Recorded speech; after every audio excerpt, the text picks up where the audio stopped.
Hello students. In today's lecture, in continuation with earlier lecture of concept of MBO, we are going to learn what are the characteristics, merits and demerits of MBO. In last lecture, we saw the contribution of Peter Drucker, that this concept is coined and propounded by Peter Drucker in 1954. And what is this concept about, that we have seen in last lecture. Also, we studied the definition and MBO strategy also. So, in continuation with that, in today's lecture, we are going to see the characteristics of MBO.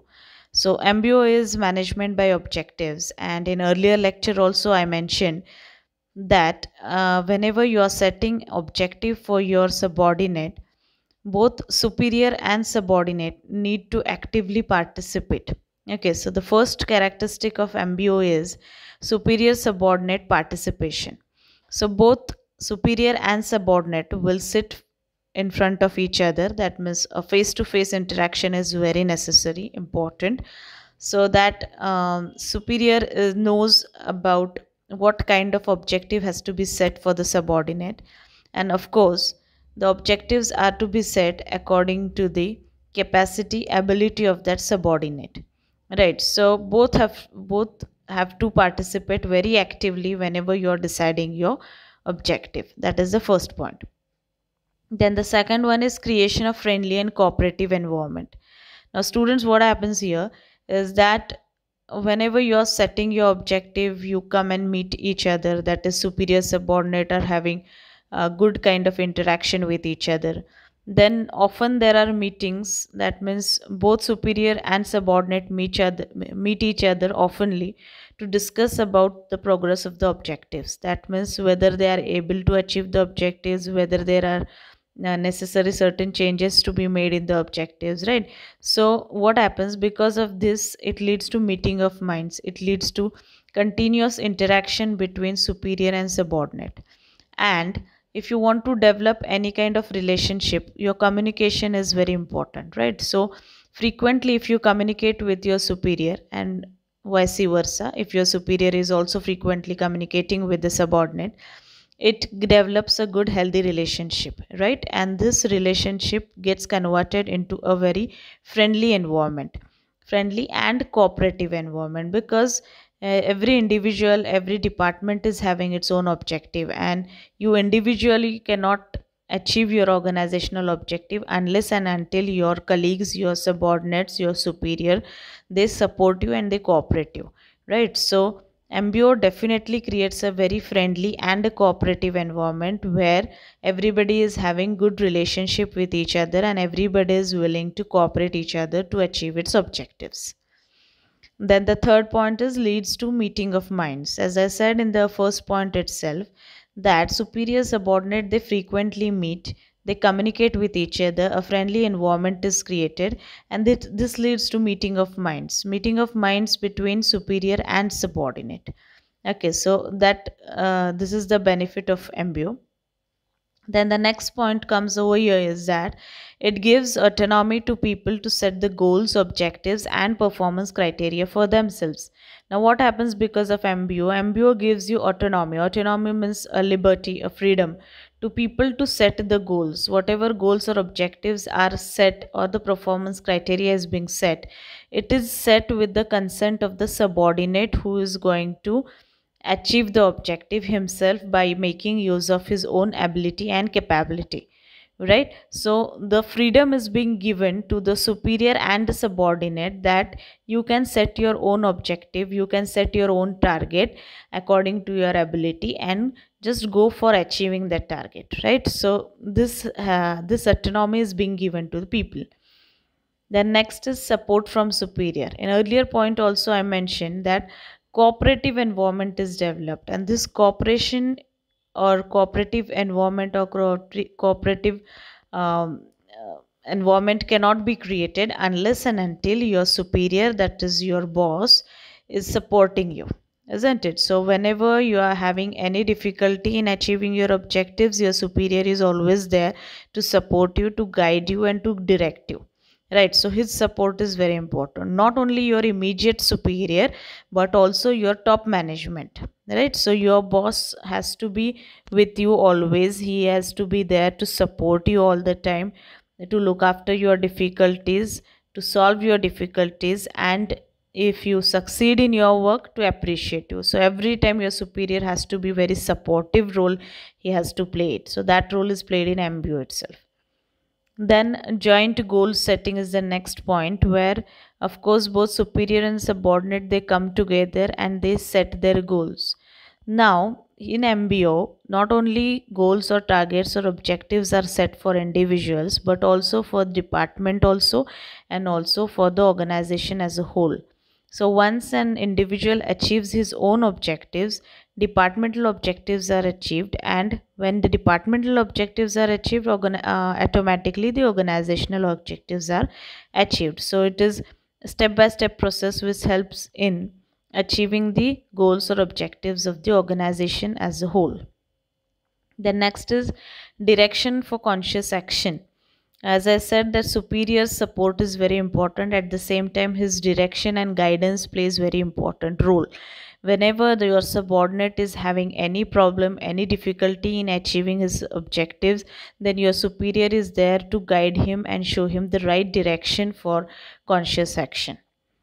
Next is role clarity. Role clarity here, it means that your individuals are very clear about what kind of role they are playing in the organization, what is their responsibility in achieving the organizational objectives. These things are made very clear in MBO. Therefore, we find that in MBO, none of the individual is confused as to what is my role in the organization, right? So there is role clarity, you can see, in MBO. Next is objectives at all the levels. As I said, that not only objectives are set for individuals but for also for groups, for teams, for department, and for organization as a whole. So objectives are set all at all the levels, right? So when at individual level you achieve your objective, your group level you achieve your objective, one after the other. It is interconnected, it is interlinked, and at last your organizational objectives are achieved.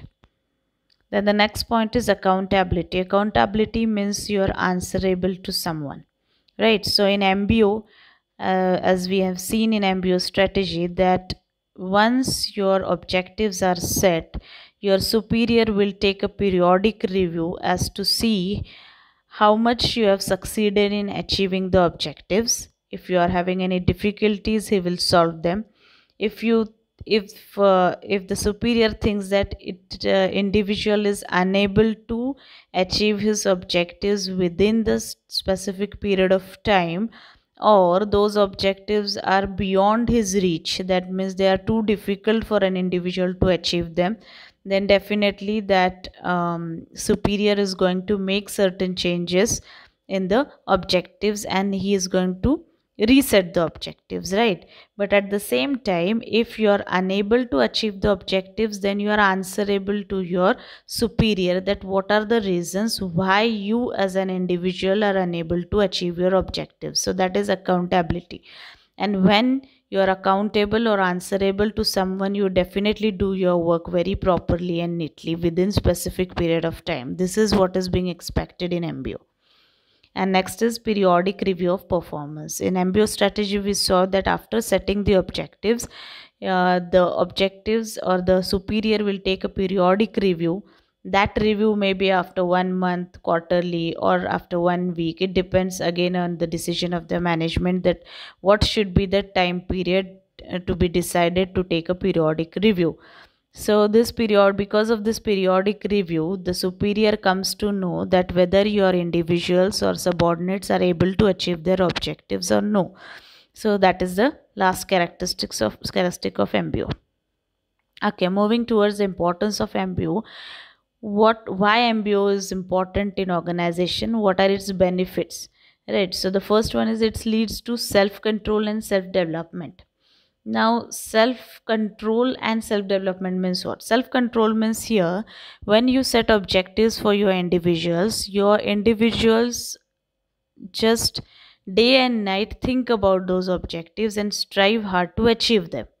Right. So because of this, they are controlling themselves, and they are not trying to divert their attention to somewhere else. That means, suppose, as an individual, you spend time for entertainment, for personal things, for family. But when you are given this objective, what happens that you try to control yourself, you try to not to waste time on other unnecessary things, and you focus your attention on achieving the objectives within specific period of time. So this leads to self control. You start controlling yourself, you plan your schedule, you try to achieve that or implement that plan and achieve your objective, isn't it? So that leads to self control and self development. Self development, how it is possible in MBO? Because in MBO you learn to take your decisions, you learn to solve your own problems, you learn to be successful, right? So you learn from your failures also. So what happens because of this, it adds a different shades to your personality, and this leads to self development or personality development, we can say. Then the next one is active participation of all the people leads to team spirit. So what happens because of MBO? As I said, that in MBO, not only a superior and subordinate meet each other while deciding the objectives, but their active participation is very necessary. And every time you have to actively participate in setting of your objectives and your periodic review, and you have to give good results to your management, right? So it leads to team spirit. The whole team work day and night to achieve the objective. So that's the importance of MBO. Next is it develops a work environment throughout the organization which is goal oriented and target driven. Now what does this mean? This means that a good work culture is developed in the organization which is goal oriented. That means every individual in your organization is working to achieve the objectives, right? So what happens because of this? Everybody is day and night working very hard, focusing their attention on the objectives and trying to achieve them. So we can say a good healthy work culture, a work environment is created in the organization. Next, it is result oriented, realistic, and effective. Of course, it is result oriented because you're accountable. You have to, I mean, whatever objectives are set, you are supposed to give results to the superior. And if you are unable to give the results, then you are answerable to the management that why you are unable to achieve the objective. So, definitely, it is result oriented, realistic, and effective. Next, it induces discipline, dedication, and decisiveness in the organization and activates for superior performance. Now, what does MBA do? It brings about self discipline. Okay, because as I said, self control is one of the shade which is being added to your personality. You become self control, you try to control yourself, you become more disciplined because your objectives are set, you have to achieve those objectives within specific period of time. So a kind of discipline is developed, and you dedication means you are thoroughly, you are fully involved in your work because you want to achieve your best, right? I want to achieve my objective, so that dedication kind of quality gets developed in your personality. And decisiveness in the organization and activates for superior performance. You try to give your best performance because when in MBO, when your objectives are achieved, you get rewards, right? And rewards are in the form of promotion, and there is nobody in this world who don't want promotion, right? You always have the urge as an individual to climb the higher level, managerial level, right? So that urge gets satisfied if you perform very superiorly and if you achieve your objectives within time period, right? So you learn to make decisions, decision making power also gets developed. And the last one is due to its flexibility, changes can be made as and when required, where personnel become mentally prepared for accepting the change. Now, MBO is a flexible process where, in the periodic review, if superior finds that his subordinate is unable to achieve the objective, then he can make changes in the objective. So, in that respect, we can say the MBO is very flexible, it's not rigid at all. So you can make changes whenever it is required by your subordinate, and where your individual or where your subordinate is also mentally prepared for accepting the change, right? So flexibility is another important characteristic of MBO, where you can make changes in your objectives. Okay, so students will stop today here, and tomorrow we'll go for merits and demerits of MBO. Thank you.